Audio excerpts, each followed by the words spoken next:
By product का क्या मतलब होता है, ये आज की इस वीडियो में सीख लेते हैं। बाय प्रोडक्ट का मतलब होता है गौण उत्पादन, गौण उपज या गौण पैदावार। पर इससे कुछ समझ नहीं आया तो मैं थोड़ा आपको समझा देता हूँ कि कोई भी एक प्रोडक्ट बनाते हुए जब उस प्रोडक्ट को बनाते बनाते एक और प्रोडक्ट अपने आप ही बन जाता है तो उसको बाय प्रोडक्ट कहा जाता है। यानी कि जैसे दूध है तो दूध का हम दही जमाते हैं और फिर उसमें से घी निकाल लेते हैं, तो लस्सी जो उसमें से बनती है वो एक बाय प्रोडक्ट है। यानी कि दूध से अगर आप घी निकालेंगे तो घी बनाने के प्रोसेस में जो लस्सी है वो एक बाय प्रोडक्ट है।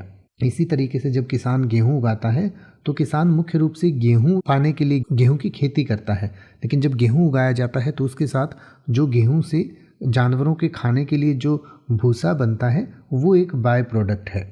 या फिर इसी तरीके से जब कोई व्यक्ति जो है पेड़ों को ग्रो करता है या पेड़ों की भी आजकल खेती की जाती है, तो पेड़ों की हर साल जो कटाई की जाती है तो उससे जो लकड़ी प्राप्त होती है वो एक बाय प्रोडक्ट है। यानी कि पेड़ की मुख्य लकड़ी तो उसको 5 साल 15 साल बाद मिलेगी, लेकिन जो साथ साथ वैसे ही उसको जो एक प्रोडक्ट मिल गया वो बाय प्रोडक्ट उसे आप कह सकते हैं। ये मैंने आपको आम भाषा में बताया है।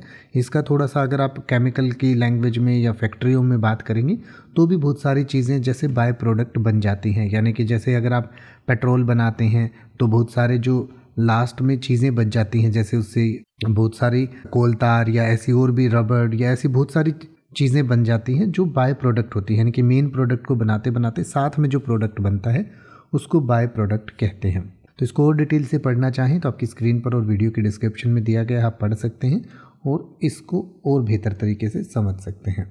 अब आप ऐसे ही किसी भी वर्ड का मतलब हिंदी और इंग्लिश में YouTube पर सर्च कर सकते हैं। आपको मेरी वीडियो मिल जाएगी जिसमें आप बिना किसी फालतू बकवास के सीधा उस वर्ड का मतलब समझ पाएंगे। तो ऐसी ही वीडियोस को देखते रहने के लिए चैनल को सब्सक्राइब करें और बेल आइकन को प्रेस करें।